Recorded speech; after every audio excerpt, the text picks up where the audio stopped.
우리 맥추 감사절을 저희가 지키는 데 있어서 어떤 성경의 근거를 가지고 이 맥추절을 지키는가 하는 것을 먼저 좀 생각해 보려고 합니다.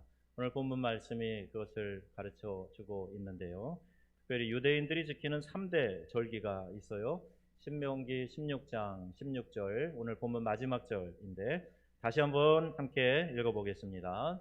너희 중 모든 남자는 1년 3차 곧 무교절과 칠칠절과 초막절에 내 하나님 여호와의 택하신 곳에서 여호와께 보이되 공수 즉 빈손으로 여호와께 보이지 말라, 이렇게 말씀하고 있습니다. 이집트에서 430년 동안 유대인들이 살았어요. 초소수의 한 70명 내려갔다가 많은 인구를 만들게 되죠.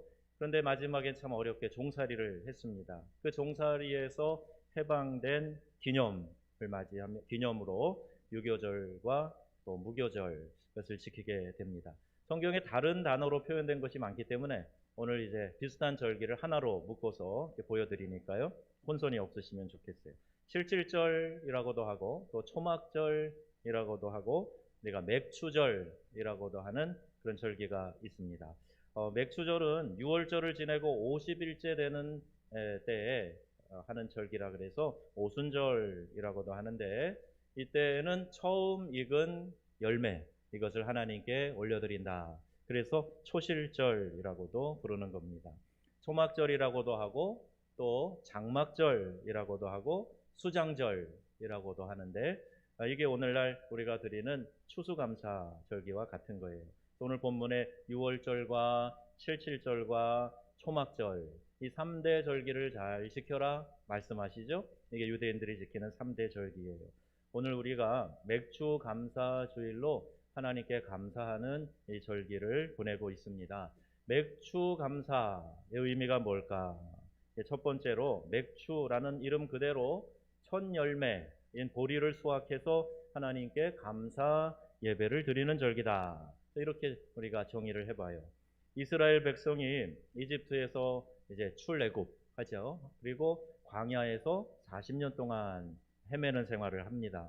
이 기간 동안에 하나님께서는 하늘에서 만나를 내려주시기도 하고 또 메추라기를 보내주시기도 하셨는데, 이제 가나안 땅에 들어갔어요. 약속의 땅에 들어가서 농사를 짓고 첫 수확이 날 때부터 하늘에서 만나가 내리지 않습니다. 그러니까 농사를 통해서 그들이 식량을 자급할 수 있도록 하나님께서 배려해 주시고 그 농사를 도와주시는 거죠. 그들이 첫 곡식을 추수해서 드린 절기, 이게 바로 오늘 우리가 드리는 이 맥추절의 의미가 되겠습니다.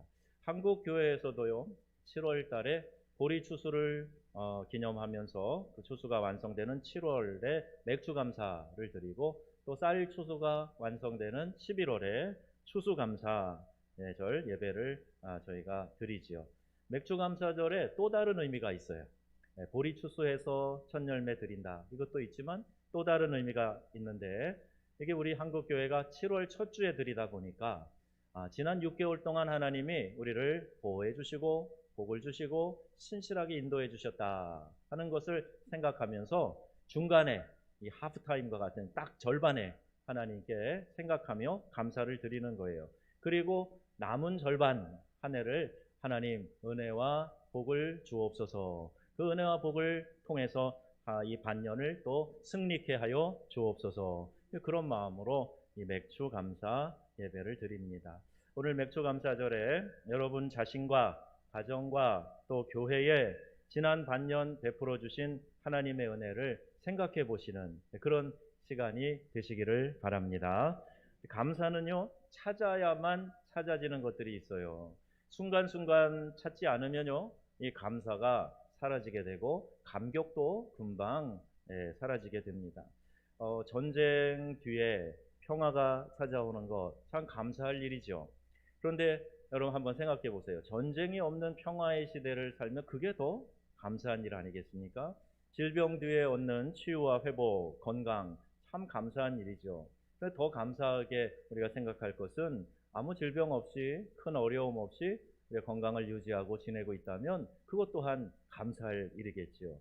사고 뒤에 그 사고가 수습된 것 참 감사하겠지만 사고 없이 무사했다면 그거 더 하나님 앞에 감사할 일 아니겠습니까? 나는 특별히 무슨 감사의 조건이 없어. 이렇게 혹시 생각이 드시거든 내가 지금 특별한 일이 없는 것으로 인하여서 감사하는 성도님 되시기를 바랍니다.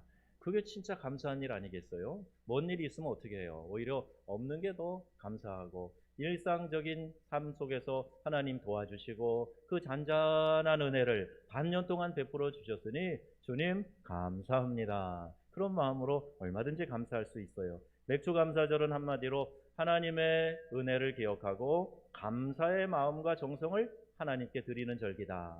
우리가 꼭 기억해야 하겠습니다. 어떤 마음으로 그럼 이 맥주 감사 절기를 지켜야 될까요? 맥주 감사절을 임하는 우리의 자세, 어떤 자세가 돼야 되겠습니까? 무엇보다도 중요한 것이 있는데 이 마음이 하나님을 향한 감사의 마음이 가득해야 된다는 거죠. 신명기 8장 10절 말씀이에요. 읽습니다. 내 하나님 여호와께서 옥토를 내게 주셨으므로 말미암아 그를 찬송하라. 아멘. 농사 짓는데 제일 중요한 게 뭘까요? 땅이죠. 땅, 비옥한 땅, 옥토를 하나님이 주셨어요. 그러면 모든 기반을 주셨다는 얘기와 같아요. 땅만 주셨나요? 거기에 씨를 뿌렸을 때 잘 자랄 수 있도록 햇빛과 또 오늘과 같이 이렇게 단비를 내려주셔야 잘 자라는 거예요. 또 이 유대인들에게는 이른 비와 늦은 비를 주셔서 파종할 때 또 곡식을 거두기 전에 이렇게 비를 내려주신 하나님의 은혜, 이걸 감사하면서 그들이 절기를 지키는데 이렇게 풍성한 수확을 하게 하신 하나님의 은혜에 대해서 감사하는 마음을 가져야 된다는 거지요. 꼭 농사를 짓는 분 아니더라도 한 해 내가 수고한 모든 것들이 씨를 뿌리는 것과 같잖아요. 노력의 씨를 뿌리고 여러 가지 삶에 내가 수고한 모든 것들, 그 일들에 대해서 이제 결실을 하고 수확을 하게 되니 하나님 감사합니다. 이 마음이 우리 가운데 가득해야 할 줄로 믿습니다. 감사의 마음이 있어야 감사하는 거죠. 형식적으로 억지로 하는 거 하나님 기뻐하시지 않는다 그랬어요. 또한 이 물질적 열매만이 아니에요. 영적인 것으로 채워주시는 하나님께 감사해야 됩니다. 영적인 것이 채워지지 않으면 절대 우리 영혼 만족하고 기쁜 삶을 살 수 없다 그랬죠. 우리 영혼이 행복해야 됩니다. 영혼이 건강해야 돼요. 이거 누가 주시는 거죠? 하나님이 주시는 은혜예요. 지난 반년 동안 하나님 내 영혼을 붙들어 주시고 이곳까지 인도해 주셔서 감사합니다 하는 그런 마음을 가져야 된다는 거예요. 또 감사를 우리가 드릴 때 이 감사절에 우리의 자세는 감사하는 예물을 하나님께 드려야 된다. 성경이 말씀하고 있어요. 16장 10절 말씀입니다. 읽겠습니다. 내 하나님 여호와 앞에 77절을 지키되 내 하나님 여호와께서 내게 복을 주신 대로 내 힘을 헤아려 자원하는 예물을 드리고. 아멘. 구체적인 방법까지 말씀하고 계세요. 우리가 가진 모든 것은 다 하나님께로 온 것임을 믿습니다. 아닌 것이 있나요? 다 하나님께서 주신 거예요. 그러니 하나님께서 주신 것을 생각하면서 그 받은 은혜를 감사하는 마음, 이것을 표현하라는 거예요. 예물을 드려서 절기를 지켜라, 이렇게 말씀하고 계시는 거예요. 또 이러한 예물을 드릴 때에는 형식적으로 하지 마라, 억지로 하지 마, 체면 때문에 하지 마, 자원하는 마음을 가지고 하나님께 우리가 최선을 다해서 예물을 드리며 감사를 표현해라, 이렇게 말씀하고 계시는 겁니다. 우스운 이야기가 하나 있는데 우리나라에도 고전에 귀중치루쟁농기 있는 것처럼 이렇게 의인화해가지고 이 이야기를 하고 있어요. 돈 얘기입니다. 한번 돈 얘기를 하시나 잘 들어보세요. 어느 날 지갑에서 돈들이 만날 날이 있었다는 거예요. 오랜만에 배추 잎사귀 색깔 가진 10,000원짜리 한 장이 지갑 안으로 땀을 뻘뻘 흘리면서 들어왔습니다. 그동안 무료하게 시간을 보내던 1,000원짜리들이 반갑게 이 배춧잎 색깔 10,000원짜리를 만나 인사를 합니다. 10,000원짜리 형님 오랜만입니다.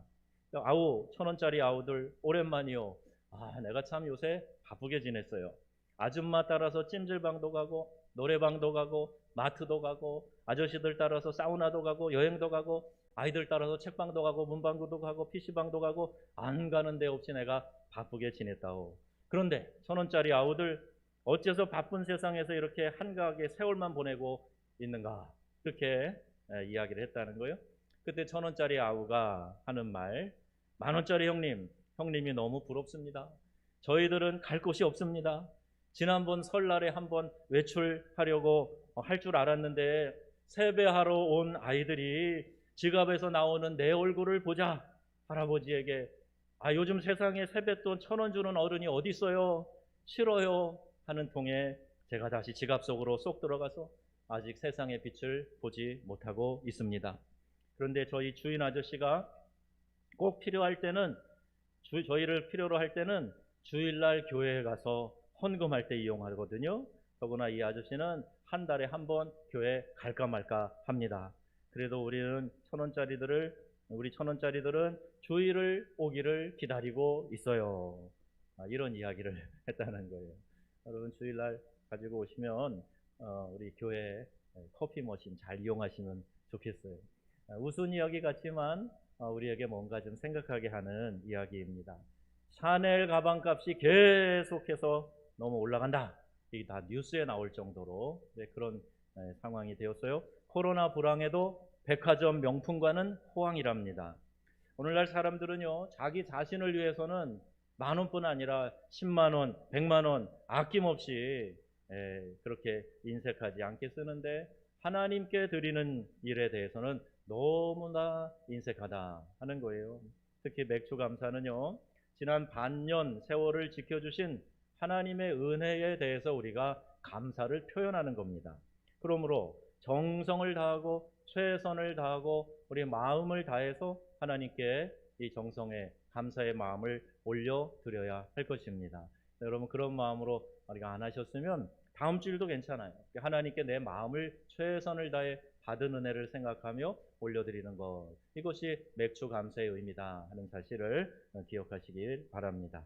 또 하나 세 번째, 감사하는 교제가 있어야 된다는 거예요. 11절 말씀이에요. 읽습니다. 내 하나님 여호와께서 자기의 이름을 두시려고 택하신 곳에서 내 하나님 여호와 앞에서 즐거워할지니라. 아멘. 우리 토요일날 월삭 새벽 예배 이 자리에서 제가 말씀드렸어요.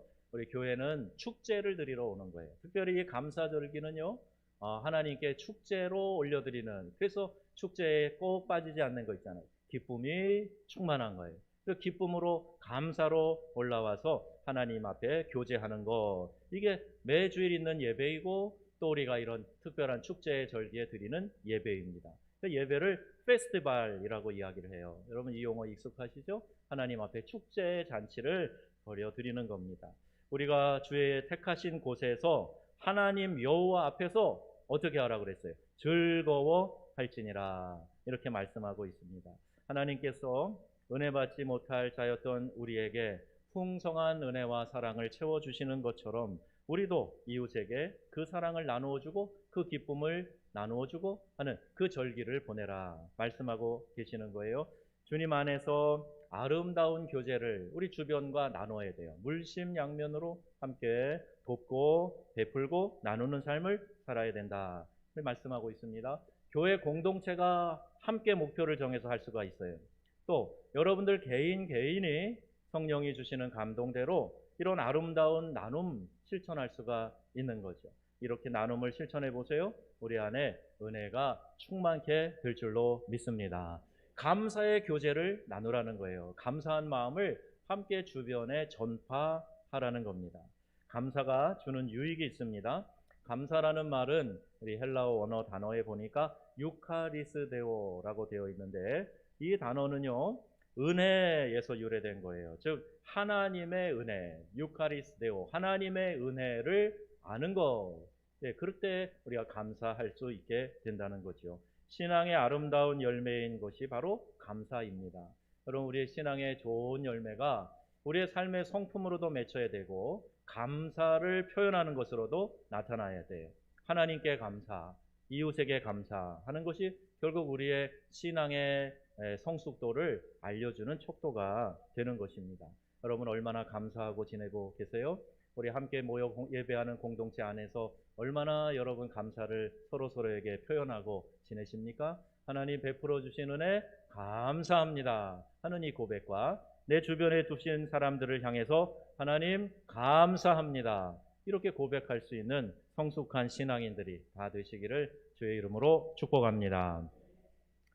그래서요 한국인이 가지고 있는 공통적인 질병이 있다는 거예요. 그 이름이 뭐냐? 이른바 감사결핍증이라고 이름을 붙였어요. 상점에서 물건을 사가지고 돌아서 나오는데 그때 많은 경우에 가게 주인이 감사합니다라고 말하기보다는 많은 사람이 또 오세요 이렇게 인사를 한다는 거예요. 또 와주셔서 감사합니다 하는 표현을 또 오세요 라고 말하는 이기적인 인사를 한다는 겁니다. 아이들에게 장난감을 사줘요. 맛있는 걸 사줍니다. 그러면 아이들이 뭐라고 얘기해야 돼? 고맙습니다 이렇게 해야 되지 않습니까? 그런데 아이들이 야 신난다 이렇게 표현한다는 거예요. 그러니까 이거는 감사 교육을 잘못 시키고 있다는 거예요. 외국에서는 조그만 아이들 아직 감사가 입에 배지 않았을 때 누가 옆에서 사탕 하나라도 주면 뭐라 그래야 되지? 엄마가 옆에서 말해요. 그러면 그때 고맙습니다 이렇게 아이들이 표현을 하는 거예요. 이런 서구 문화들은 기독교 정신을 바탕으로 세워진 나라들이에요. 영국과 미국과 독일, 프랑스 다 그렇게 표현을 합니다. 이 나라들이 사용하는 일상 용어 중에서 제일 많이 사용하는 단어 50개를 뽑았어요. 50개를 뽑아서 그 중에서도 어떤 단어를 제일 많이 말하며 사느냐 조사를 해봤더니요 무려 28%가 고맙습니다. 영어로 말하면 thank you 하는 말을 28% 그 말 가운데 한다는 겁니다.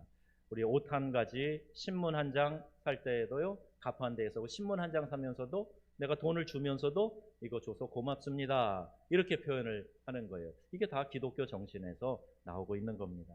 일본의 우치무라 간조라고 하는 신학자가 있어요. 그가 이런 이야기를 합니다. 하나님께서 주시는 저주가 있다면 그건 질병도 실패도 배신당하는 것도 아니고 다음과 같은 것들이에요. 먼저는 하나님이 믿어지지 않는 거. 이게 하나님이 주시는 저주 가운데 하나라는 거예요. 두 번째, 성경을 읽어도 그게 하나님의 말씀으로 들리지 않는 거예요. 말씀을 내가 받아들이면서도 지금 말씀을 선포되는 말씀을 듣는 순간에도 이게 하나님의 말씀으로 들려지지 않는 거예요. 또한 세 번째가 뭐냐? 세 번째가 감사하는 마음이 생기지 않는 거. 이렇게 표현을 했어요. 신학을 연구하며 성경을 연구하며 깨달은 중요한 진리 중에 하나라고 생각이 돼요. 여러분 이러한 저주에 매여 있는 성도가 우리 교회에는 한 분도 없으시기를 주님의 이름으로 축원합니다. 감사가 있다는 것이 뭐냐? 그건 겸손하다는 이야기예요. 어떤 분은요 감사가 없는 이유는 건방지기 때문이다 이렇게 표현하기도 했어요. 누가 감사하지 못합니까? 교만한 사람은 절대 감사하지 않는다는 거예요.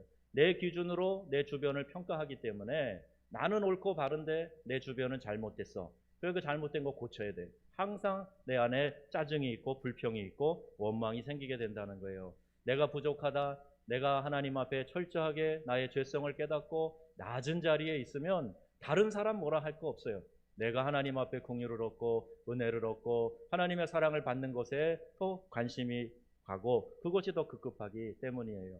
그런데 교만한 마음을 가지면 마음이 높은 데 있으면 그런 마음 들지 않는다는 거죠. 그러므로 오늘 우리들이 감사 생활을 통해서 날마다 겸손해지고 낮아지는 그런 훈련을 하라는 거예요. 그래서 하나님이 이 감사의 절기를 우리에게 주시고 이 절기를 잘 지키라고 우리에게 말씀하고 있는 겁니다.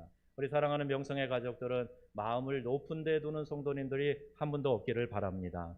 은혜가 임하는 곳 낮은 곳이에요. 낮은 곳에 내 마음을 두어서 하나님의 은혜가 우리에게 흘러가도록 그렇게 하려면 내가 마음에 무엇보다도 감사가 넘쳐야 돼요. 하나님께서 허락해 주신 그 모든 것을 인하여 감사합니다. 이 마음이 우리 가운데 있어야 한다는 겁니다.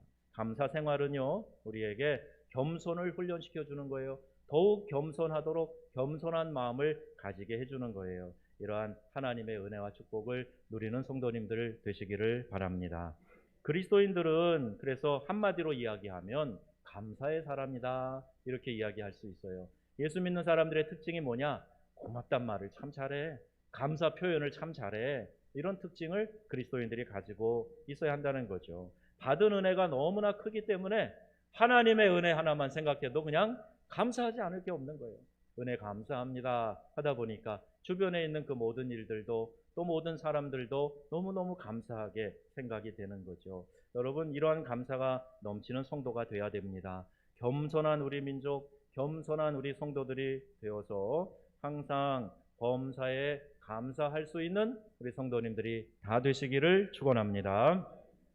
이스라엘 백성들이요 40년간 광야 생활을 하면서 전적으로 하나님의 은혜 속에서 살았어요. 홍해 건너는 거 이게 보통 일입니까? 하나님께서 자연 현상들을 뒤집으셔 가지고 물을 갈라 놓으시고 맨 땅처럼 건너가게 하시잖아요. 그리고 나서 또 얼마 되니까 갈증 난다고 또 불평하고 짜증했는데 하나님이 긍휼히 여기셔서 반석에서 물이 나게 하고 마시게 하시잖아요. 하늘에서요 만나를 내려주십니다. 들판에 먹을 게 뭐가 있어요? 농사지어 살 수가 없는 상황인데 하나님이 양식을 주셔서 그들이 먹습니다. 그리고 이것만 먹으니까 처음에는 맛있고 좋다 그러다가 또 이게 실증이 난 거예요. 그러니까 하나님이 메추라기를 보내주셔서 이 광야 생활을 하면서도 고기도 먹고 양식이 떨어지지 않도록 물 마시게 하시고 그들을 보호하시고 인도하셨어요. 한마디로 여러분 모든 것이 광야 생활의 은혜였어요. 하나님이 베풀어 주신 은혜였습니다. 여러분 이게 유대인들만 그랬을까요? 광야 생활하던 이스라엘 백성들만 그럴까요? 오늘 우리들에게도 하나님께서 우리의 삶의 모든 것을 베풀어 주시는 줄로 믿습니다. 내가 생각했던 그것들이 내 의지로 내가 잘 경영을 해서 내가 능력이 있어서 지혜로워서 된 것으로 생각하면 착각이에요. 하나님이 붙잡아 주시지 않으면 그 어떤 것도 우리가 보장할 수 없습니다. 그럼 밤에 주무실 때 심장아 수고했다 잠깐만 쉬거라 큰일 나요. 심장은 계속 뜁니다. 우리 코의 호흡도 마찬가지예요. 하나님이 우리 자율신경계를 통해서 이 모든 것들을 정상적으로 움직이도록 도와주시지 않으면요 우리는 단 한순간도 살아갈 수 없는 약한 존재입니다. 바이러스 하나 막아내지 못해서 전 세계가 난리하고 변이 바이러스는 계속해가지고 지금 창궐하고 또 자신들을 이렇게 바꿔가면서 더 인류를 공격하는데 이렇게 빨리 전파될 줄 누가 알아요? 그런데 하나님이 보장해 주시지 않는 인생 자랑할 것이 없다는 거예요.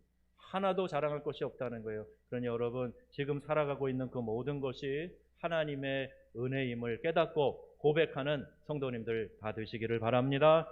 우리가 열심히 뭔가를 잘해서 넉넉하게 먹고 사는 것 아니에요.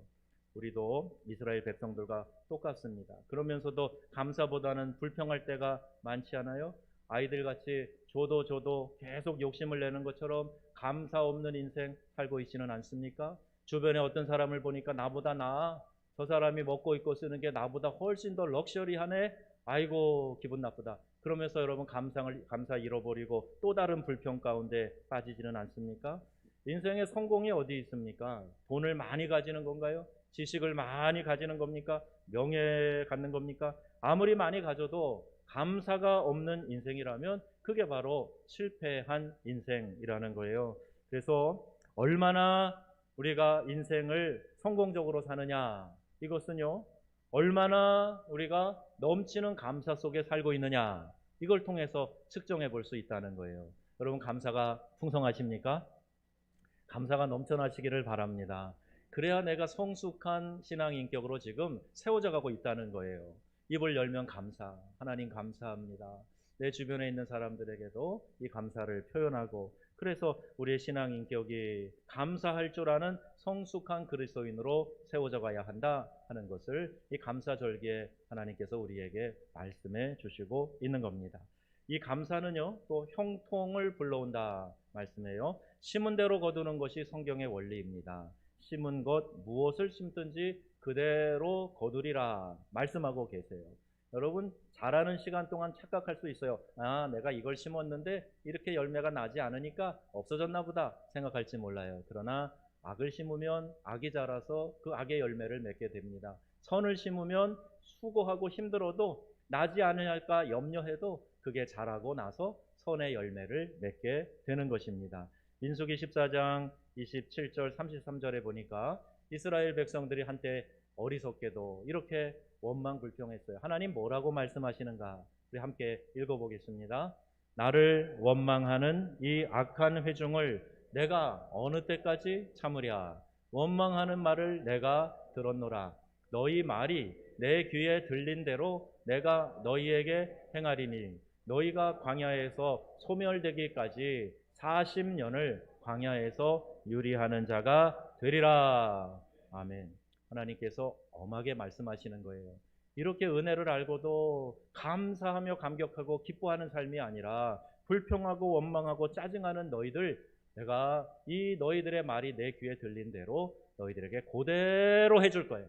그대로 해줄 거야. 너희들 광야에서 소멸될 때까지 약속의 땅에 못 들어갈 거야. 원망 불평하다가 결국에는 약속의 땅 그곳에 들어가지 못하고 1세대가 다 광야에서 매장되고 그 다음 세대만 광야에 들어갈 수 있었어요. 여호수아와 갈렙만 빼고. 여러분, 이 말씀은 우리에게 준엄한 심판의 말씀도 된다는 사실을 우리가 깨달아야 합니다. 결국 이스라엘 백성들은 감사해야 할 일을 감사하지 못하고 원망만 되풀이하다가 광야에서 일생을 마치게 된 거죠. 하나님의 은혜를 너무 빨리 잊어버렸기 때문이에요. 원망하는 데 익숙해지다 보니까 아예 감사하는 것조차도 잃어버렸기 때문에 그렇습니다. 우리가 은혜자의 이름은 물에 새기고 원수의 이름은 배에다가 나무에다가 돌에다가 바위에다가 새긴다. 이런 속담인 것처럼 은혜 받은 것에 대해서 금방 잊어버려요. 그리고 그 다음엔 자꾸 공적을 나에게로 돌리는 마음 사람들에게 있어요. 그러니 이 감사의 절기를 통해서 모든 것이 하나님의 은혜였습니다 하는 사실을 새롭게 깨닫고 의지적인 감사, 하나님께서 베풀어 주신 은혜에 대해서 마음껏 하나님께 올려드리는 감사. 오 하나님, 은혜 베풀어 주셔서 감사합니다. 내 마음으로부터 올려드리는 진정한 감사가 이 감사의 절기에 풍성하게 넘쳐나게 되기를 축복합니다. 영국의 성경 주석가 매튜 헨리가 계시죠. 이 목사님은 감사를 설명하면서 이런 말을 했어요. 감사는 산수에서 플러스 더하기 하는 것과 같다. 모든 것에 감사하면 거기에 하나님의 축복이 더해진다. 어떤 일이든지 어디서든지 감사하면 이 플러스의 축복이 주어진다. 그러나 반대로 원망과 불평은 빼기와 같다. 그래서 있는 것까지 빼앗기고 없어진다. 이렇게 이야기를 해요. 여러분이 수학 공식 아시죠? 더하기를 갖다 대면 계속 거기에서 불어나는데 빼기를 갖다 대면 자꾸 빠져나가는 거잖아요. 그런데 감사는 플러스 더하기가 같고 불평 원망은 마이너스와 같다. 이 이야기입니다. 감사하는 사람들은 점점 더 풍족하게 살지만 원망하고 짜증내고 불평하는 사람 자꾸 없어지고 자꾸 빼앗겨서 결국은 불행하게 살 수밖에 없다는 거예요. 여러분, 오늘은 하나님께 감사하는 날입니다. 어떻게 감사해야 될까요? 기뻐하며 춤을 추고 소고치며 노래하며 정성을 다해서 하나님께 영광을 돌리는 그런 마음과 행동으로 감사하는 날이에요. 우리의 심령 깊은 곳에서 우러나오는 감사의 마음으로 하나님을 찬양할 수 있으시기를 바랍니다. 하나님은 우리의 믿음이 날마다 성장하기를 원하세요. 성숙한 신앙 인격으로 자라는 것을 우리 하나님이 보고 싶어 하세요. 에베소서 4장 15절 말씀입니다. 우리 함께 하나님의 마음으로 생각하고 함께 읽어보겠습니다. 오직 사랑 안에서 참된 것을 하며 범사에 그에게까지 자랄지라. 그는 머리니 곧 그리스도라. 아멘. 예수님처럼 닮아가기를 원하시는 거예요. 우리가 주님 앞에 하나님 앞에 나중에 가서 섰을 때 예수님 많이 닮은 사람이 되어서 그 모습대로 그분의 성품대로 그렇게 닮아진 모습으로 하나님 나라에 가서 하나님 앞에 서기를 원하시는 거예요. 또 오직 사랑 안에서 참된 것을 행하며 범사에 자랄지니 예수님처럼 되라. 예수님의 삶과 그분의 인격과 그분의 모습처럼 닮아가라. 그분이 바로 우리의 주인 아닙니까? 우리 교회의 머리 아니십니까? 예수님 닮아가라. 이렇게 말씀하고 있어요. 또 감사의 시 시편 50편 23절 이 감사에 대해서 말씀하고 있습니다. 함께 읽겠습니다. 감사로 제사를 드리는 자가 나를 영화롭게 하나니 그 행위를 옳게 하는 자에게 내가 하나님의 구원을 보이리라. 아멘. 우리 교회 와서 예배 드릴 때 참 여러분 모습이 아름다워요. 경건한 모습이에요. 깨끗한 복장으로 와서 또 일찍 와서 사람들과 반갑게 인사하고 자리에 앉아서, 제가 어떤 집사님하고 좀 얘기를 나누려고 했는데 계속 기도하시더라고요. 얘기할 틈을 못 나눴는데 계속 눈 감고 정말 경건한 모습으로 기도하는 모습 봐요. 참 좋습니다. 찬양할 때 여러분 그 밝은 표정, 아름다운 모습 참 좋아요. 귀한 거예요. 근데 예배의 현장에서만 그게 있으면 안 된다는 얘기입니다. 우리의 삶의 현장으로 나아가서 그 행위를 옳게 하는 자에게 내가 하나님의 구원을 보이리라 말씀하셨어요. 행위를 옳게 하는 사람, 하나님 앞에 정직하고 내가 일구이연하지 아니하고 하나님께서 맡겨주신 시간과 건강과 그 모든 일들, 내 위치, 나의 직분, 그 모든 것들을 하나님의 영광을 위해 최선을 다해 사용하고, 옆에 있는 사람 상처 주지 않고 옆에 있는 사람 용기를 주고 붙들어주고 주의 말씀을 전하고 새롭게 하는 일에 우리가 옳게 쓰임을 받을 때, 그 행위를 옳게 하게 될 때 내가 그때 너희에게 구원을 보이리라 말씀하고 계시는 거예요. 예배는 드리는데 삶이 변화되지 않으면 하나님의 구원의 역사를 내 삶에서 체험할 수 없게 된다는 말씀입니다. 여러분, 삶의 현장에서 역사하시는 하나님을 많이 체험하시기를 주의 이름으로 축복합니다. 내가 행위를 옳게 할 때 행위로 구원받는 건 아닌데 하나님의 구원이 우리에게 임하셔서 삶의 구원을 말합니다. 우리의 삶의 문제들을 하나님이 해결해 주시고 열어주신다는 말이에요. 기도는 하는데 예배는 드리는데 왜 삶이 이렇게 퍽퍽하고 축복이 임하지 않고 안 열립니까? 저에게 물어보지 마시고 말씀에 귀를 기울이세요. 하나님이 내 삶에서 영광을 받고 계시는가? 내가 행위의 온전함을 위하여 최선을 다하고 있는가? 여기에 여러분 관심을 두시기를 바라요. 주일날 감사로 드리는 예배는 삶의 힘을 공급받는 시간입니다. 얼마나 그렇게 살려고 하면 힘들고 어려워요. 상처 많이 받고 지치잖아요. 그러면 교회에 오시는 거예요. 오셨을 때 함께 찬양하고 기도하고 말씀 듣고 그러면서 뭐가 생겨요? 내 안에 영적인 에너지가 생기는 거예요. 그래서 다시 주님의 손 붙잡고 세상에 나가서 주님 아시지요? 주님 도와주세요. 하나님 함께 해주세요. 이렇게 주님과 늘 교제하면서 그 받은 에너지를 가지고 세상을 이기면서 살아가는 거예요. 그런데 예배를 안 와요. 예배 때 은혜를 못 받아요. 그러면 여러분 어떻게 세상에서 이기는 삶을 살겠습니까? 여러분 이기는 자가 다 되시길 바랍니다. 그럼 예배에 오세요. 은혜 받으셔야 돼요. 말씀 은혜 받으셔야 돼요. 아니 그냥 몸부림을 쳐서라도 은혜를 받는 예배가 되어야 됩니다. 감격의 예배, 감사의 예배, 하나님께 영광 올려드리는 예배를 통해서 우리가 삶에 힘을 얻게 되고 이 공급받은 힘을 가지고 세상에 나가서 열심히 믿음의 선한 싸움 싸우고 승리하는 삶을 살게 되는 줄로 믿습니다. 감사의 사람은요, 예수님을 구주로 영접하고 늘 주님 안에 거하는 사람이 감사의 사람이 될 수 있는 거예요. 늘 주님이 나와 함께 하실 때 감사가 막 생각나거든요. 감사의 조건들 생각나요? 깨닫게 되는 거예요. 하나님은 이 절기를 통해서 우리에게 감사하는 마음을 깨닫게 하십니다. 내가 지금 삶의 여러 가지 형편이나 모양이 녹록지 않아도 근원적인 감사 드릴 수 있어요. 하박국이 했던 것처럼 내 삶에 이것도 없고 내가 구한 대로 기도한 대로 그렇게 열려지지는 않았어도 그러나 날 구원해 주신 구원의 하나님으로 인하여 기뻐하리로다. 이 근원적인 감사를 올려드리고 가만 생각해 보면요, 삶에 베풀어 주신 은혜가 또 하나씩 깨달아지게 되는 거죠. 여러분 이 땅에서도 영육의 모든 평강의 복을 하나님이 약속해 주셨어요. 출애굽기 34장 24절 말씀 한번 같이 봅니다.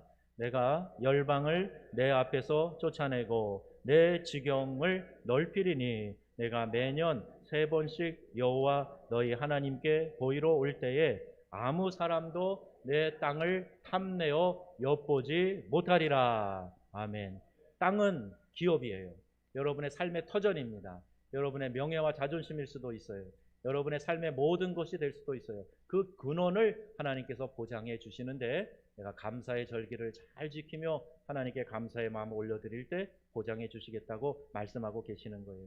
여러분 우리가 감사의 삶을 살고 있습니까? 감사의 이유를 여러분 어디에서 찾고 계십니까? 이 근원적인 감사는 가지고 계십니까? 꼭 구원에 대한 감사도 없고 오늘을 있게 하신 은총에 대해서 감사하지 못하고 있다면 영원한 안식의 소망을 주신 그 은혜, 그것도 감사하지 못하고 있다면 이제는 여러분 감사하는 자가 되시기를 바랍니다. 이 근원적인 감사가 꼭 우리에게 있어야 돼요. 그리고 오늘 맥주 감사절을 맞이해서 우리들은 하나님의 모든 은혜 이것을 다시 한번 헤아려 보고 감사하는 자가 되고 감사가 넘치는 삶을 결단하는 우리 명성의 가족들 다 되시기를 바랍니다. 골로새서 3장 15절 말씀 함께 읽습니다. 그리스도의 평강이 너희 마음을 주장하게 하라. 평강을 위하여 너희가 한 몸으로 부르심을 받았나니 또한 너희는 감사하는 자가 되라. 아멘. 이게 어떤 사람이 되라고 말씀합니까? 두 가지가 있어요. 첫 번째는 뭐죠? 첫 번째, 너희가 평강을 위하여 부르심을 받았다는 거예요.